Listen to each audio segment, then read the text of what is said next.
Baik, saudara sekalian, jadi COVID-19 ini merubah proses pembelajaran yang semula harus tatap muka. Kita mau tidak mau, suka tidak suka, harus berbasis pada media online. Hanya ketika kita kuliah pakai media online, ada keterbatasan untuk menyelesaikan persoalan keterbatasan ketika online proses kuliah itu kita lakukan, maka video ini dibuat agar kemudian bagi para mahasiswa yang karena kemarin ketika kuliah online tidak bisa secara lengkap mengikuti atau secara full proses ikut, atau bahkan karena persoalan-persoalan sinyal dan sebagainya tidak bisa mengikuti proses, maka video ini saya coba untuk melengkapi kekurangan proses perkuliahan online itu, agar kemudian di saat apapun, di waktu dan dimanapun saudara masih bisa mendapatkan ilmu pengetahuan yang terkait dengan mata kuliah yang harus saudara ikuti. Pada mata kuliah hukum administrasi ini, saya coba pada video kali ini membuat video lengkap tentang sistem pemerintah Indonesia. Kalau nanti video ini pasti akan panjang, maka kemudian akan saya bagi beberapa bagian yang tentu saudara agar memperoleh pengetahuan yang komprehensif tentang apa yang nanti kami sampaikan di video ini, maka menjadi suatu kewajiban untuk mengikuti secara runtut dari seluruh video di pokok bahasan ini. Pokok bahasan kali ini nanti saya akan mencoba untuk menjelaskan kepada saudara sekalian, baik para mahasiswa saya, tentang sistem pemerintahan Indonesia, di mana ini menjadi bagian pokok bahasan yang sangat penting dalam mata kuliah hukum administrasi. Jadi ketika nanti selesai mengikuti pokok bahasan ini, saudara diharapkan memahami betul bagaimana sistem pemerintahan di Indonesia, kemudian bagaimana proses penyelenggaraan pemerintahan itu bisa berjalan dengan baik, sebagaimana yang kita harapkan bersama. Saudara sekalian, ketika saya akan langsung masuk saja. Jadi di pokok bahasan nanti kita akan bagi menjadi 3 bagian. Yang pertama adalah memahami desentralisasi, dekonsentrasi, dan tugas pembantuan. Yang berikutnya, bagian kedua, kita akan bicara memahami hubungan pemerintah pusat dan daerah. Dan yang ketiga adalah memahami tentang penyelenggaraan pemerintahan daerah dan desa. Sebelum itu, tentu saya akan bicara tentang aspek-aspek yang bersifat filosofi, historis, bagaimana proses penyelenggaraan pemerintahan itu bisa berjalan dengan baik. Maka pokok bahasan sistem pemerintahan di Indonesia ini nanti akan terdiri dari paling tidak 4 sub pokok bahasan yang diantaranya tadi sudah saya sampaikan kepada saudara sekalian. Baik saudara sekalian, ketika kita bicara sistem pemerintahan di Indonesia, maka kita harus melihat terlebih dahulu apa yang menjadi dasar hukum ketika pemerintahan sistem itu harus dijalankan. Maka sebagai landasan konstitusional yang pertama adalah pasal 1 ayat 1 Undang-Undang Dasar 1945. Di sana disebutkan bahwa Indonesia adalah negara kesatuan yang berbentuk republik. Negara kesatuan yang berbentuk republik. Kemudian dalam proses penyelenggaraan pemerintahannya, kita kemudian melihat pada ketentuan pasal 4 ayat 1 yang di sana disebutkan Presiden Republik Indonesia memegang kekuasaan pemerintahan menurut Undang-Undang Dasar. Jadi konstitusional adalah menjadi dasar utama presiden. Konstitusi maksud saya, konstitusi adalah menjadi dasar yang pertama dan utama bagi presiden untuk menjalankan pemerintahan di Indonesia. Selanjutnya saudara sekalian, terkait dengan presiden pemegang kekuasaan pemerintahan di Indonesia, kemudian dilanjutkan dengan pasal 17 ayat 1, 2, dan 3 Undang-Undang Dasar 1945. Dalam proses menyelenggarakan pemerintahan di Indonesia, maka Presiden dibantu oleh menteri-menteri negara. Ayat 2-nya disebutkan, menteri-menteri itu diangkat dan diberhentikan oleh Presiden. Ini yang tidak boleh diganggu-gugat oleh siapapun. Jadi Presiden punya kewenangan penuh untuk mengangkat para menteri, bahkan memberhentikan. Beberapa kasus yang kemudian Presiden tidak harus sampai menunggu 5 tahun. Baru berapa bulan diangkat menjadi menteri, diberhentikan ketika kemungkinan mereka tidak punya visi yang sama dengan Presiden atau tidak bisa menjabarkan apa yang menjadi program-program Presiden dalam mewujudkan tujuan pembentukan pemerintahan itu. Ayat 3-nya disebutkan, setiap menteri membidangi urusan tertentu dalam pemerintahan. Iya, jadi ada kewenangan tertentu yang dimiliki oleh menteri. Menteri tidak bisa punya berbagai macam kewenangan. Hanya satu, misalnya urusan pendidikan, ya dia hanya akan ngurusi pendidikan. Misalnya dia adalah urusan pariwisata, ya dia tentu akan berwenang mengurusi pariwisata. Menteri dalam negeri, ya dia akan berwenang hanya mengurusi persoalan-persoalan dalam negeri. Demikian juga misalnya Menteri Luar Negeri. Yang berikutnya ayat 4-nya adalah pembentukan, pengubahan, pembubaran kementerian negara diatur dalam undang-undang. Ini yang kemudian ada pembatasan kewenangan Presiden yang luar biasa terkait dengan pengangkatan pemerintahan menteri, tapi terkait dengan penamaan kementerian itu harus dibicarakan bersama-sama dengan DPR sebagai representasi rakyat. Maka kemudian ketika ada pembentukan, pengubahan, dan pembubaran kementerian negara itu harus mendasarkan pada undang-undang. Itu jadi artinya, saudara sekalian, ketika bicara kekuasaan, pemegang kekuasaan pemerintahan di Indonesia, maka ujungnya itu adalah Presiden.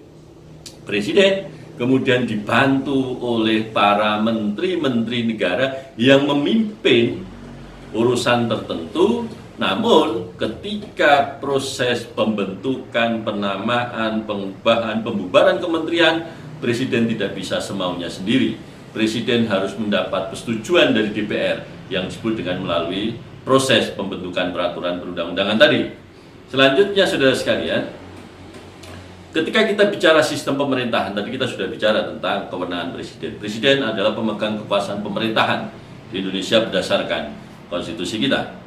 Ketika kita bicara sistem pemerintahan, maka pengertiannya adalah sistem pemerintahan itu adalah susunan yang diatur dari prinsip-prinsip yang membatasi berbagai kegiatan atau hubungan kerja antara lembaga legislatif, eksekutif, dan yudikatif dalam menyelenggarakan pemerintahan satu negara.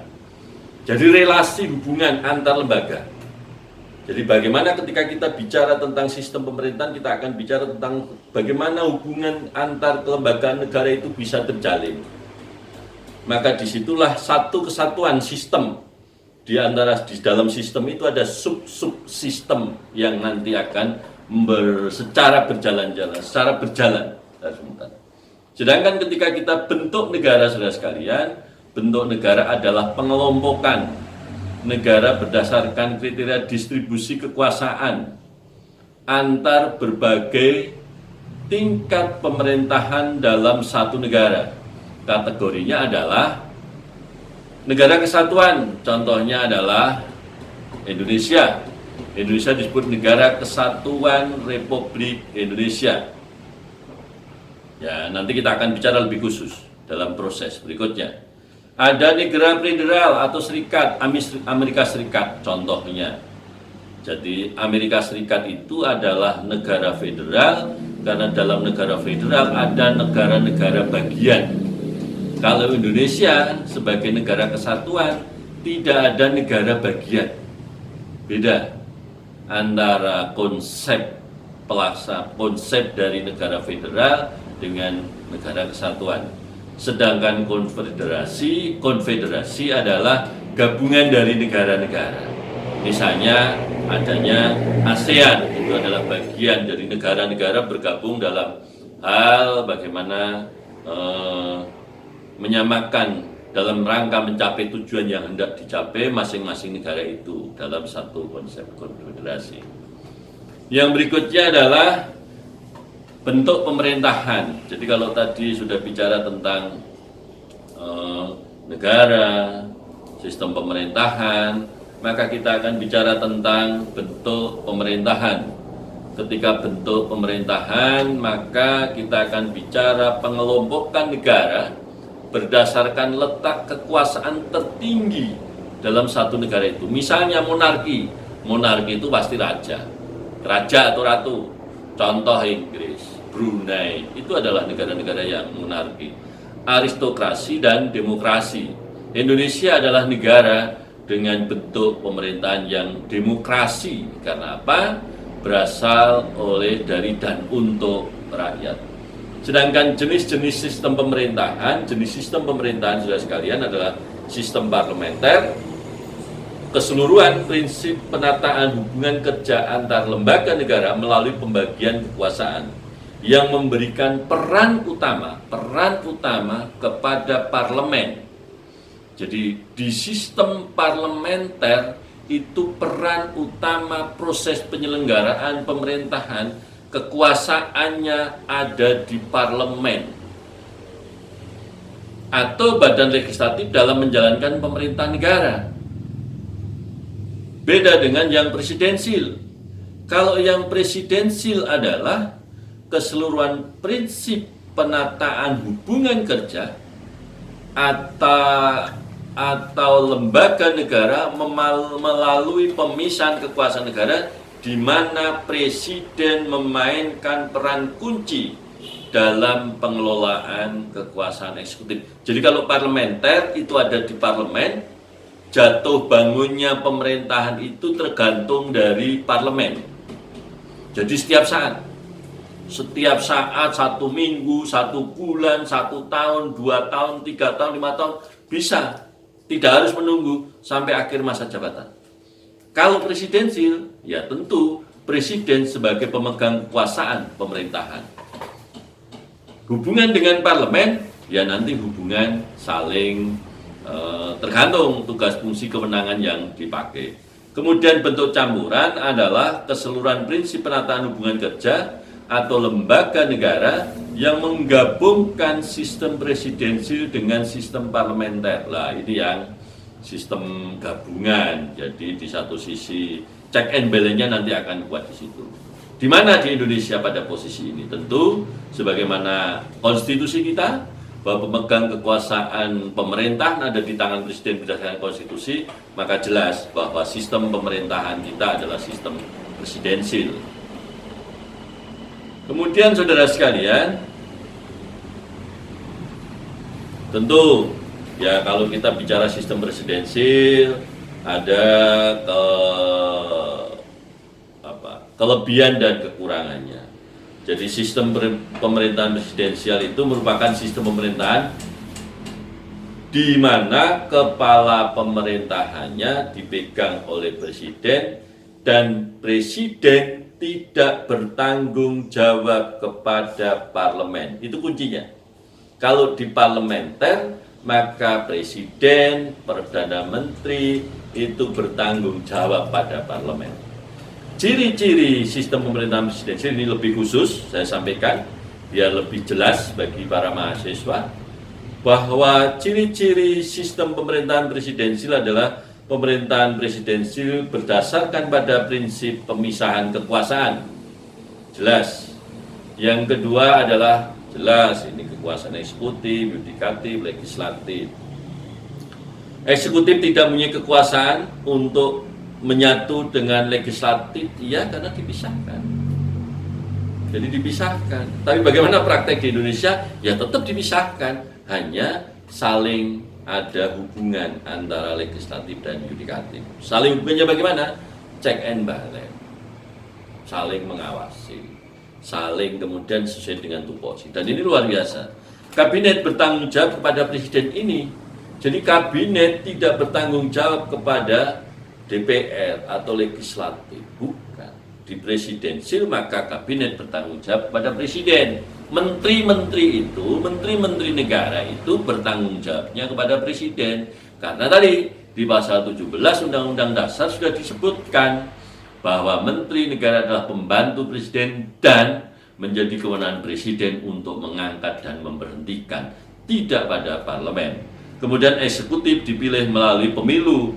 Ya, kalau kita pahami bersama bagaimana praktek penyelenggaraan proses pengisian jabatan-jabatan eksekutif di Indonesia, maka kemudian pasca reformasi hampir semua lini jabatan eksekutif itu melalui proses jabatan-jabatan politik dalam pemerintahan itu diisi dengan proses-proses pemilihan umum yang melibatkan langsung rakyat. Nanti pada sisi yang lain, pada topik atau bahan yang lain kita akan bicara tentang itu.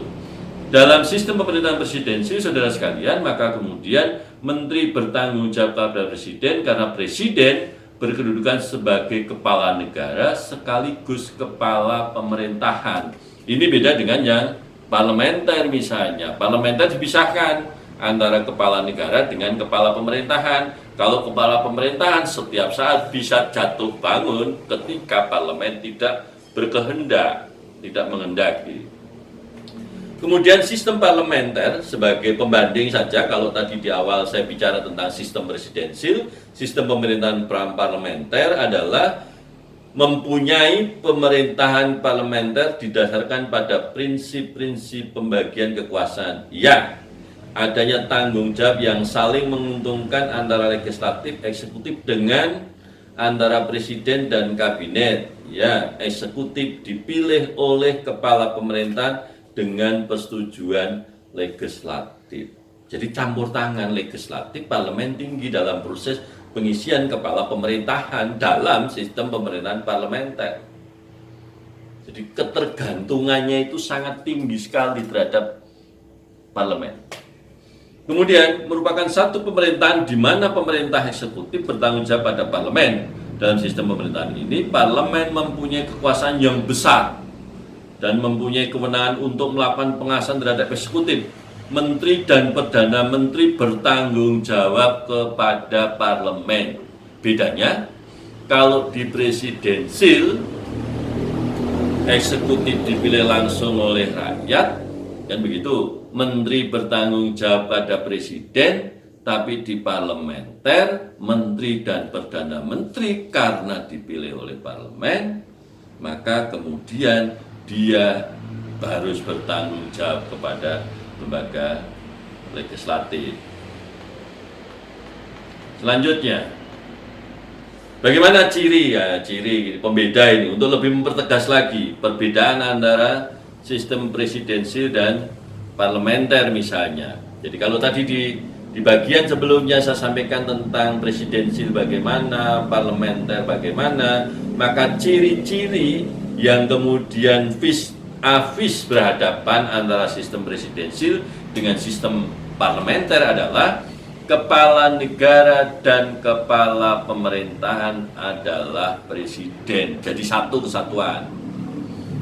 Sedangkan berikutnya presiden berwenang menyusun kabinet, masa jabatan menteri tergantung presiden.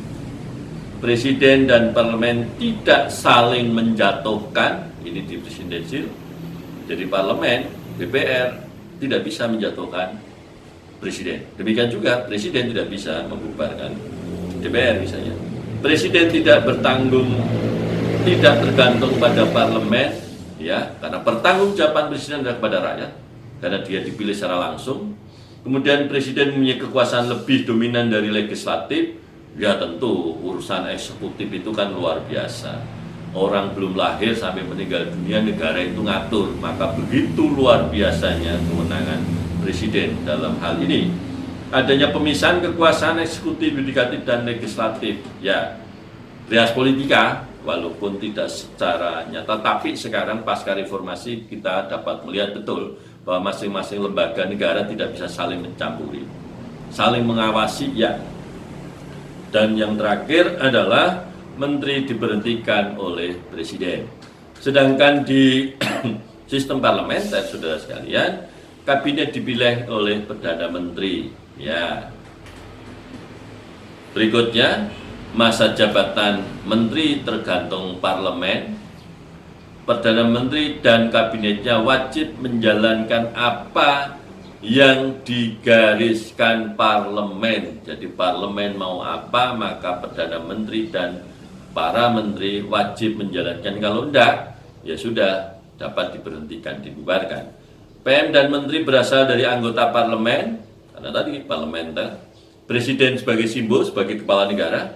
Kepala negara bukan kepala pemerintahan, iya, karena ada pemisahan. Jadi kepala negaranya sendiri, kayak Thailand misalnya, walaupun ada Perdana Menterinya sendiri ada yang setiap saat bisa jatuh, tapi kepala negaranya tetap raja.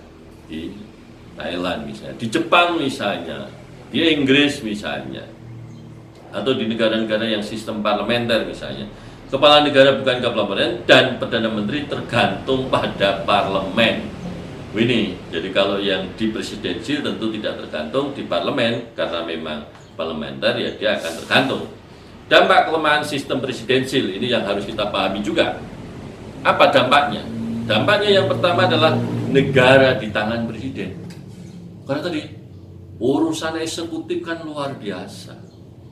Karena urusan eksekutif luar biasa, maka bahasa paling gampang, semua urusan dalam satu negara itu presiden punya kewenangan.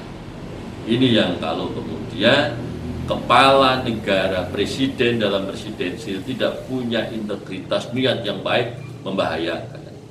Yang berikutnya adalah peluang terjadinya pemusatan, ya, kultus. Ini yang bahaya, tidak boleh.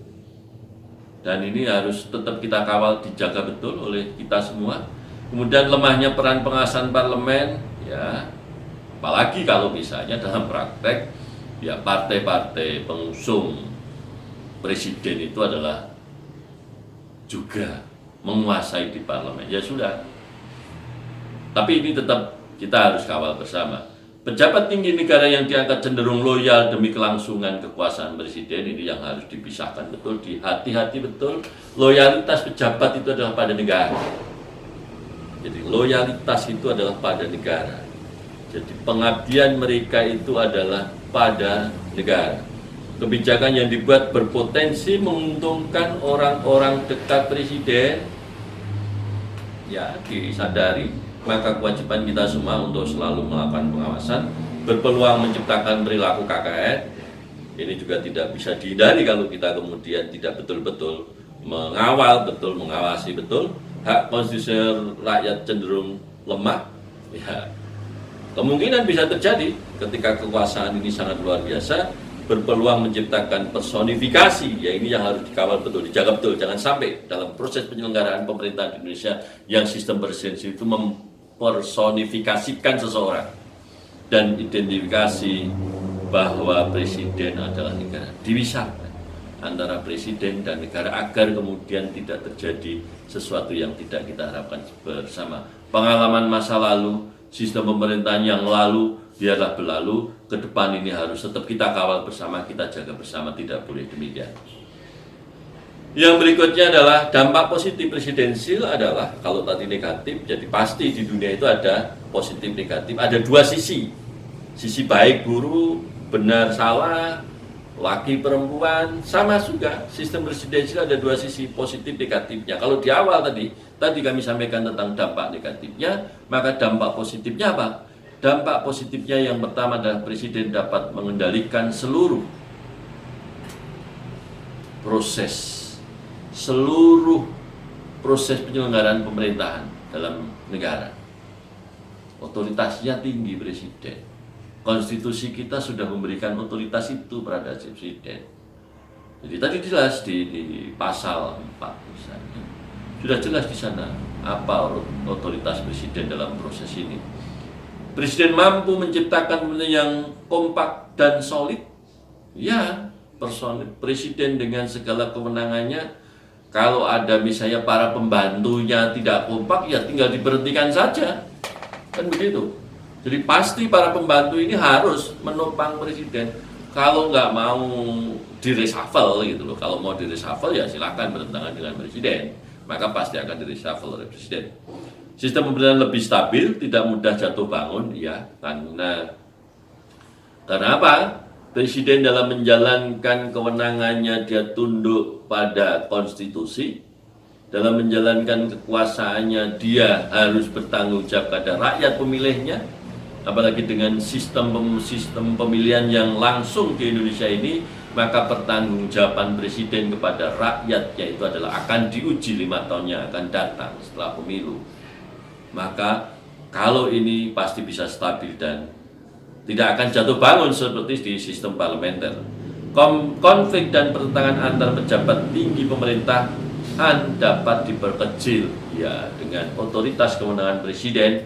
Maka sewaktu-waktu ketika ada konflik antar menteri misalnya, ya presiden tinggal manggil saja kalau kemudian ingin menyelesaikan persoalan itu.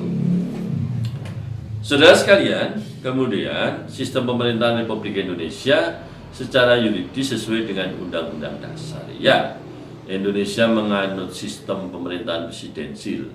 Namun dalam prakteknya banyak bagian dari sistem pemerintahan parlementer yang masuk ke dalam sistem pemerintahan di Indonesia.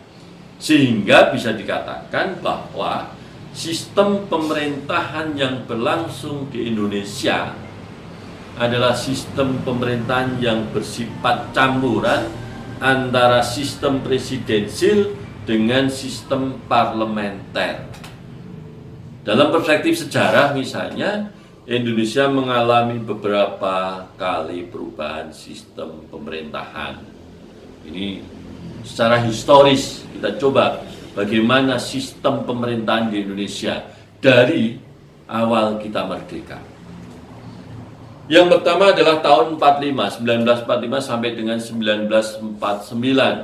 Maka sistem pemerintahannya adalah sistem kabinet parlementer waktu itu. Jatuh bangun. Kemudian 49 sampai 50 hanya dalam kurun waktu yang tidak lama, sistem pemerintahan parlementer semu. Kemudian 50 sampai 59, tahun 1950 sampai 1959, sistem pemerintahan parlementer dengan demokrasi liberal yang bersifat semu. Ya, nanti secara khusus kita akan bahas di bagian yang lain. Kemudian tahun 1959 sampai 1966 sistem pemerintahan dengan demokrasi terpimpin betapa begitu luar biasanya kewenangan Presiden Soekarno waktu itu. Bahkan ada ketetapan yang akan mengangkat Presiden Soekarno seumur hidup. Wah, ini kan luar biasa. Maka demokrasi terpimpin betul waktu itu. Kemudian tahun 1967 sampai 1998 sistem yang dianut cenderung otoritarian.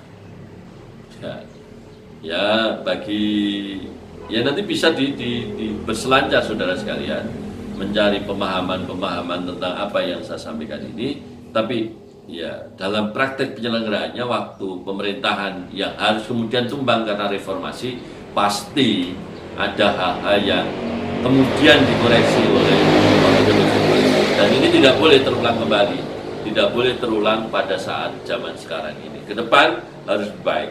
Kemudian dari tahun 99 sampai dengan sekarang mengarah pencarian demokrasi ideal dengan kondisi Indonesia. Ini menjadi tanggung jawab kita semua. Bagaimana mewujudkan demokrasi yang ideal, yang pas dengan nilai-nilai yang ada di Indonesia. Ya, kita sedang proses belajar berdemokrasi. Demokrasi pasti ada tadi, setiap kehidupan ada dua sisi, positif, negatif. Dua sisi itu yang kemudian mari bersama-sama kita mencari yang baik, mengeliminir yang buruk dalam proses ini, sehingga ke depan proses penyelenggaraan pemerintahan di Indonesia ini betul-betul ideal sesuai dengan Indonesia, keberagaman di Indonesia, pluralismenya Indonesia, budayanya Indonesia, yang bagaimana ini yang sedang kita cari bersama. Kemudian sistem pemerintahan di RI di era Orde Baru tadi sedikit saya sampaikan kepada Anda. kenapa semi otoritarian begitu? Maka lembaga tertinggi negara adalah MPR RI yang bertugas dan berfungsi menetapkan GBHN serta mengangkat dan memberhentikan Presiden RI, namun setengah dari anggotanya tidak dipilih melalui pemilu, melainkan diangkat. Ini yang dikoreksi oleh reformasi. Makanya kenapa kemudian Presiden waktu Orde Baru luar biasa. Ya nggak mampu, ada 2 partai 1 golongan di MPR yang melalui pemilu itu hanya 2 partai sama golongan, tapi kemudian yang diangkat lebih banyak. Ya pasti jalurnya ada semua. DPR RI berfungsi sebagai parlemen yang keanggotaannya sebagian dipilih melalui pemilu dan sebagian lagi diangkat untuk mewakili golongan kekaryaan. Jadi DPR dan ABRI. Peserta pemilu hanya Golkar dan 2 parpol, P3 dan PDI. Kekuasaan pemerintahan negara bertumbuh di tangan presiden.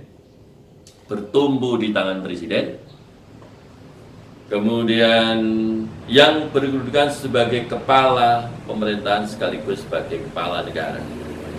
Slogan penyelenggaraan pemerintahan adalah pelaksanaan pemerintahan bersifat sentralistik. Jadi ketika ada otonomi ya sekedar otonomi yang semu. Jelas waktu itu kita merasakan betul sebagai bagian dari pemerintah. Tapi ya inilah proses perjalanan kita. Kita tidak perlu menengok ke belakang, tapi kita harus punya visi yang jelas ke depan. Bagian-bagian dari sejarah itu adalah bagian-bagian dari proses agar kemudian yang tidak baik tidak perlu kita ulangi. Kita harus mengambil hal yang baik dalam prosesnya. Sedangkan politik diselenggarakan untuk menjamin keamanan dan ketertiban nasional. Esensinya di sana. Maka dulu ada jargon trilogi pembangunan. Trilogi pembangunan itu menjadi sangat luar biasa menentukan arah pergerakan bangsa ini. Tujuan penyelenggaraan pemerintahan adalah maju laju pertumbuhan demi kesejahteraan. Orde Baru selalu menempatkan pertumbuhan sebagai poin logi pertama. Baru ada trilogi yang lain. Yang berikutnya adalah sebagian kekuasaan pemerintahan negara didesentralisasikan kepada pemerintahan provinsi, kabupaten, dan kota yang berkedudukan sebagai subordinasi. Langsung ya tindak ya dipecat gitu loh.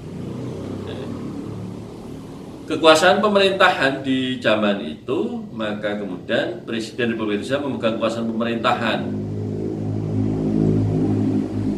Kekuasaan pemerintahan sekarang ini sudah sekali yang harus dipahami di pasal 4 tadi di awal sudah saya sebutkan. Kekuasaan pemerintahan dalam berbagai urusan pemerintahan. Jadi, tadi ketika kita bicara Orde Baru sangat luar biasa, sekarang kita bicara pada kondisi sekarang ini kekuasaan pemerintahan bagaimana, ada pembatasan. Konstitusi membatasi untuk itu. Ketika dibatasi ya tentu tidak bisa semaunya sendiri, kan gitu kan. Kekuasaan pemerintahan dengan dalam berbagai urusan, dalam menyelenggarakan urusan pemerintahan, Presiden dibantu oleh menteri yang menyelenggarakan urusan pemerintahan. Iya, tadi pasal 17 konstitusi kita jelas di sana. Menteri-menteri itu adalah pembantu presiden yang diangkat dan diberhentikan oleh presiden. Jadi pembantu presiden. Maka ya, misalnya presiden sekarang mengatakan visinya itu hanya visi presiden. Menteri-menteri tidak boleh punya visi. Menteri-menteri melaksanakan visi presiden. Iya benar, mereka pembantu. Membantu bagaimana mewujudkan visi presiden itu. Untuk menyelenggarakan urusan pemerintahan di daerah dilaksanakan dengan asas desentralisasi, dekonsentrasi, dan tugas pembantuan. Pemerintahan pusat melakukan pembinaan dan pengawasan terhadap penyelenggaraan urusan pemerintahan oleh negara. Jadi artinya saudara sekalian, di bagian pertama ini tadi saya mencoba untuk menjelaskan dari sisi gambaran umum dulu. Gambaran umum dulu tentang negara, bentuk negara, pemerintahan, sistem perbandingan, dan sebagainya. Pada sisi berikutnya, jadi setelah tadi ada closing di bagian pertama, maka pada bagian berikutnya kita akan masuk pada sistem pemerintahan negara kesatuan Republik Indonesia yang lebih detail gitu ya, lebih detail bahwa dalam negara Kesatuan Republik Indonesia ini ada lembaga-lembaga negara. Kalau dulu ada lembaga tertinggi, ada lembaga tinggi. Kalau sekarang sama. MPR, DPR, DPD, MPR itu adalah Majelis Permusyawaratan Rakyat. DPR itu adalah Dewan Perwakilan Rakyat. DPD itu adalah Dewan Perwakilan Daerah. Kemudian ada Presiden, ada Badan Pemeriksa Keuangan, ada Mahkamah Agung, ada Mahkamah Konstitusi, dan lembaga-lembaga negara lainnya. Lembaga-lembaga negara lainnya banyak, itu kan ada komisi-komisi, ada KPU, Bawaslu, KAI, macam-macam. Kemudian Presiden dalam menjalankan urusan pemerintahnya dibantu oleh menteri-menteri negara. Di sana juga ada Dewan Pertimbangan, ada juga TNI, Polri yang secara Presiden kan panglima tertinggi. Itu yang tidak boleh. Karena Presiden di Indonesia, sekali lagi ingat, Presiden di Indonesia itu adalah selain sebagai kepala pemerintahan juga kepala negara. Yang penting. Kemudian dalam proses penyelenggaraan pemerintahannya berdasarkan asas desentralisasi, nanti akan muncul daerah-daerah otonom. Kemudian ada dekonsentrasi, itu adalah ada gubernur, ada instansi-instansi vertikal di daerah, ada bupati wali kota yang dilimpahkan pada camat urusannya. Kemudian ada tugas pembantuan, itu nanti dilaksanakan di daerah otonom, di pemerintah provinsi, pemerintah kabupaten atau kota. Sedangkan delegasi adalah badan pengelola, BUMN, otorita dan sebagainya. Artinya Presiden sendi vertikal dan horizontal. Ketika vertikal akan muncul tadi berdasarkan asas dekonsentrasi, desentralisasi, tugas pembantuan dan delegasi. Sedangkan yang horizontal muncul menteri-menteri lembaga pemimpin, menteri-menteri negara yang mengurusi urusan tertentu. Kalau kemudian kita perhatikan saudara sekalian, peta wilayah kedaulatan dan yurisdiksi nasional Republik Indonesia, kita harus bangga ini sebagai bangsa Indonesia, sebagai warga negara Indonesia. Kita terdiri dari 34 provinsi, 416 kabupaten, kemudian ada 98 kota, ada 7.094 kecamatan, ada 8.412 kelurahan, ada 74.093 desa atau nama penyebutan lain. Luas wilayahnya ada 1.913.578,68 km. Jumlah penduduknya sampai dengan di data BPS yang lama itu ada 254, ya data kira-kira tahun 2015. 254.826.034. Tentu ini akan berubah sesuai dengan tingkat pertumbuhan, kita bisa menghitung itu. Pada level Jawa Tengah ada 29 kabupaten, ada 6 kota, 573 kecamatan, 750 kelurahan, 7.809 desa. Luasnya 32.544 km, jumlah penduduknya sekitar 33 juta. Hanya yang perlu diperhatikan bahwa perkembangan daerah ini dinamis di Indonesia. Apalagi khusus di luar Pulau Jawa, itu dinamika pembentukan daerah otonom baru selalu berkembang di sana. Dilihat kemudian dicatat, ya. Jadi dicatat tadi apa yang saya sampaikan tadi, nanti dicatat gitu ya. Jadi dilihat, dicermati, dan dimanapun Anda bisa melakukan itu, tidak harus ketemu saya gitu ya. Nanti bisa di komentar atau apapun di sana.